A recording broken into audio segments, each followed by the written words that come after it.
Дополнително ја вознемири релативно мирната политичка сцена и со својот став дека е подготвен да гласа за уставните измени. Останува ли власта со пратеник помалку или станува збор за разлики во знам кои може да се припишат на демократскиот карактер на партијата? Во тема на денот ќе ни појасни пратеникот Миле Цеков. Добро вечер и добре дојдовте. Добро вечер, благодарам на поканата. Чест ми е што сум во вашето студио и поздрав до гледачите. За почеток, уставните измени, едно од прашањата кои што навистина дефинираат, па дури ги дефинираа, ми се чини, во еден значителен процент и парламентарните избори на кои знам стана дел од владата. Ставот на вашата партија беше уставни измени може сега, но со гаранции и со важност од моментот кога ќе биде ратификувано полноправното членство на Македонија во Европската унија. Вашиот став неодамно изнесен е значително поразличен. Што се случи? Не барате гаранции, не барате полноправно членство, може да се гласа веднаш? Вака сега. Најпрво, моите различни ставови не се нови и не се однесуваат само на минималната плата. Јас и претходно сум имал своји позиции по низа економски, политички, односно идеолошки погледи, но кога станува збор за уставните измени, сметам дека немаме разлики во ставовите и чувствувам одговорност и обврска пред граѓаните, јасно да го повторам мојот став и да ги расчистам дилемите, бидејќи изминатите денови мојата изјава беше делумно пренесена и предизвика одредени различни толкувања и впечатоци. Имено, мојот став е конзистентен, принципиелен и непроменет.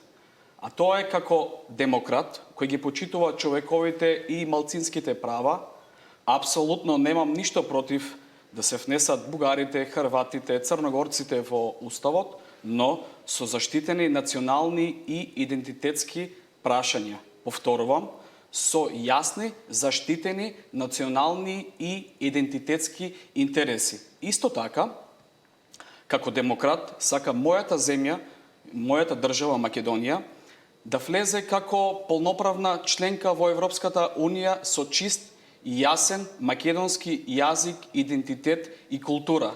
Тие теми не се за преговори, всушност, тие се темелот на нашата држава. Истовремено, повикувам и треба да седнат сите политички лидери заедно да изградат еден национален консензус, но не со поделби внатре, меѓутоа и со разговори и диалог надвор, се со цел да се одблокираат евроинтегративните процеси за младите да не ни заминуваат, но во меѓувреме ние треба да се фокусираме на најважните прашања на граѓаните, а тоа се животниот стандард, платите, борба против корупцијата. Сакам да напоменам кога сме кај темата европска, само околу ставот околу уставните измени. Вие впрочем оваа формулација дадовте при вашиот последен настап на забелешка на новинарот дека ставот ви е ист како на премиерот. Вие рековте дека не вие и дека сте подготвени уште утре да гласате за уставните измени, па сега ќе ве цитирам: да ги донесем уставните измени после ако има реално пречки по основни идентитетски или било какви други прашања, можеме согласно уставот, имаме 81 пратеник и можеме да ги стопираме. Тоа е став кој е многу поблизок, односно е целосно исто ставот на СДСМ. Јас имав две изјави, апсолутно е погрешно сватена и сега затоа се дообјаснив. И затоа потенцирав дека мора да имаме заштитени национални и идентитетски интереси. И овој мој став е дециден и јасен и непроменет. Што значи во таа смисла за вас заштитени идентитетски одредници? Дали тоа значи дека сепак вие утре не би гласале без некакви дополнителни гаранции од Европската унија, од Софија или некоја друга форма? Кој е конкретно вашиот став? Што значи заштитата за која што зборувате? Доколку утре јас бидам успоруван по однос на идентитетот, јазикот и културата, тогаш Европа не заслужува. Доколку бидеме успорувани по однос на тие прашања. Затоа реков, ЕУ е Европската унија е наш императив, но мора да има јасни и прецизни одредници. Добро, бидејќи има разлика помеѓу едниот ваш став и овој кој вечерва го слушаме, се должи тоа на ваше лично дообјаснување или сепак на реакција од вашата партиска Лично централа не, која што бараш од вас да го коригирате ставот? Не, апсолутно демантирам, никој од мене не е побарал да се произнесам, тоа е мој личен став.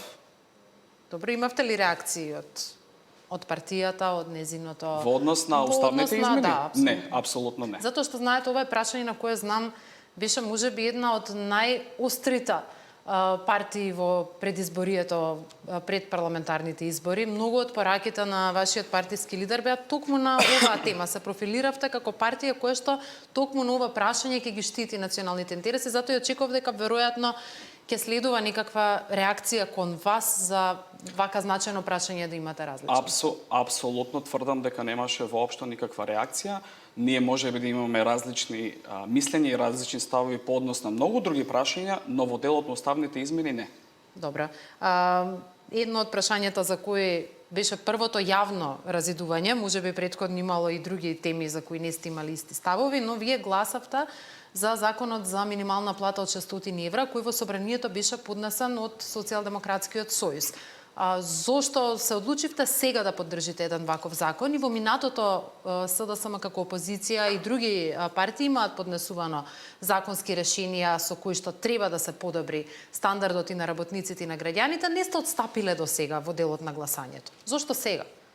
Видете вака, мојот мотив беше принципиелен и прашањето за минималната плата е прашање за достоинство и за тоа каква држава сакаме да бидеме. Јас ќе ги образложам на кратко моите аргументи и причини зошто сметам дека минималната плата треба да биде надвор од законското решение. А тоа првиот аргумент е регионалната споредба. Ние имаме најниска плата во регионот. Вториот аргумент е просечната визави реалната инфлација. Ние на годишно ниво ја завршивме инфлацијата до 4,1%. Меѓутоа, за граѓаните што примаат минимална плата, реалната инфлација е многу повисока. Затоа што нивната потрошувачка е концентрирана во основните животни намирници, а тоа се леб, месо, јајца, зејтин, енергија и слично. И токму во тие категории инфлацијата е сега висока и ќе биде уште повисока. Оние што цела плата, оние семејства што цела плата ја трошат на храна и енергија и мал пораст на цените значи сериозен удар врз нив и најмногу ќе го почувствуваат. И третиот аргумент ми беше формализација на економијата. Сведоци сме дека вработените во приватниот сектор се осигурени и пријавени на минимална плата, а остатокот го зимаат во плико. И тука најголем губитник е државата. Впрочем, губитник е и пензискиот и здравствениот фонд. Меѓутоа, губитник е и самиот работник, затоа што неговата иднина се темели на минималната, а не на реално исплатената плата. И затоа јас во комисиската расправа предложив рационален пристап, односно субвенционирање на разликата во придонесите од зголемувањето. Видете вака, Македонија според устав е социјална држава и владата не смее да се изземе од диалогот и да остави посилниот да се договори со послабиот. Добро, вие доаѓате практично од една регионална стопанска комора пред да бидете пратеник и го знаете аргументот кој владата го става на маса, тоа е дека голем дел од малите бизниси не може да издржат ваков значителен раст на минималната плата одеднаш. Затоа и ве прашам, бидејќи го знаете бизнис секторот, од таму и сте дошле во политиката, дали сте направиле пресметка, дали можеби ваквиот раст на минималната плата ќе донесе повеќе штета или повеќе корист за работниците доколку дојде до затворање на работни места? Јас сакам овде да ги образложам моите аргументи. Најпрво, ако сме трета економија во Европа, тогаш зошто да не бидеме прва држава на Балканот според висината на минималната плата? Ма немојте така, никој не рекол дека сме трета економија во Европа. Според растот на БДП, така е. Добра, значи според растот на БДП, така? Така е, затоа што најслабиот најбрзо расте. Така е. Но видете вака. Да не го злоупотребуваме. Но видете вака. Ајде да ги споредиме економската теорија и пракса.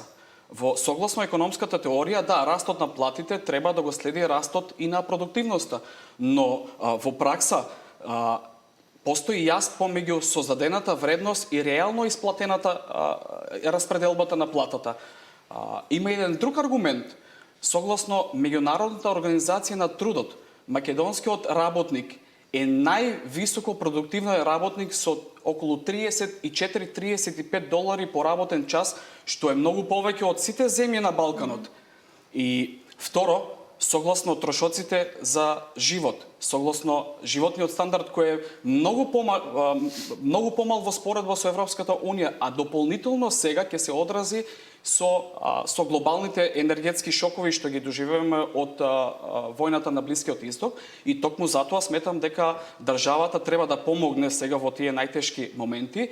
И третиот аргумент кој што го слушнав од Стопанска комора, тоа е јасно нивен став, дека доколку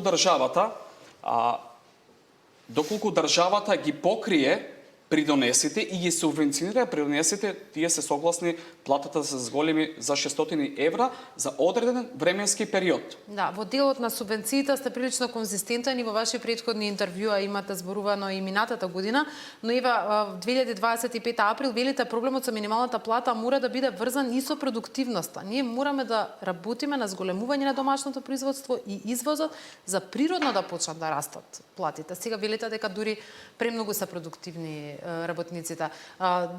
Треба ли да се даде шанса да се постигне тој раст кој што ќе возможи и повисоки плати, наместо вакви адхок решенија? Сметам дека аргументот за продуктивноста на работникот не е од мене произлезена, туку од Меѓународната организација за трудот. И затоа токму во овој дел потенцирав дека државата треба да биде еден од трипартитниот социјален диалог и да помогне во платите, а не да остави посилно да се договори со послабиот. Тоа е мојот аргумент. Сметате ли дека е добра последнава мерка која се однесува на горивата токму во таа насока, да се спречи дополнителен раст на цените? Секоја мерка е добре дојдена. Сметам дека е добро, да, секоја мерка е добре дојдена, меѓутоа сметам дека можеби требаше малку и порано регулаторна комисија да го смени правилникот во однос на цените. Исто така, сметам дека сега фокусот на владата и на државата треба да биде исклучиво во заштита на животниот стандард и во заштита на најранливите категории во општеството. Така.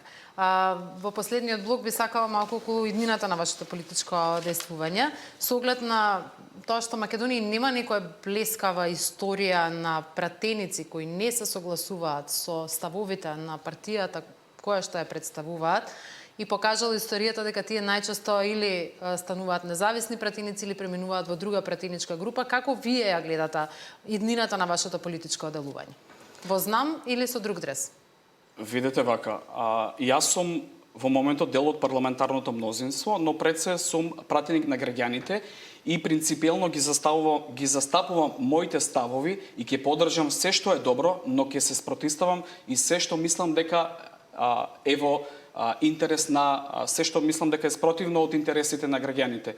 И видете вака, јас имам и мои аргументи и многу пати сум ги потенцирал овие аргументи, но и претходно сум имал свои ставови, свои видување во однос на економските, политичките и идеолошките погледи на партијата, и можам слободно да кажам дека сум пратеник кој што предложи повеќе законски решенија во рамки на парламентот, каде што бев исто така поддржан и од раководството и од пратеничката група, но за жал не дојде на дневен ред, а тоа е законот за зголемување на прагот за задолжителна регистрација на ДДВ од 2 на 4 милиони денари, каде што краен бенефит ќе има микро малите компании, но и земјоделците.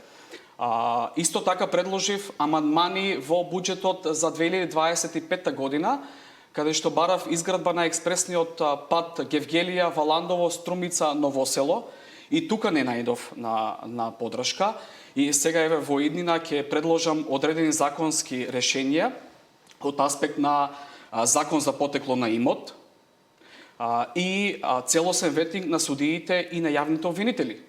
И очекувате поддршка од мнозинството? Сте разговарале во вашата партија или со ВМРО ДПМН за поддршка на вакви решенија? Јас во рамки на парламентот разговарам со сите пратеници од сите политички партии, и од власт и од опозиција.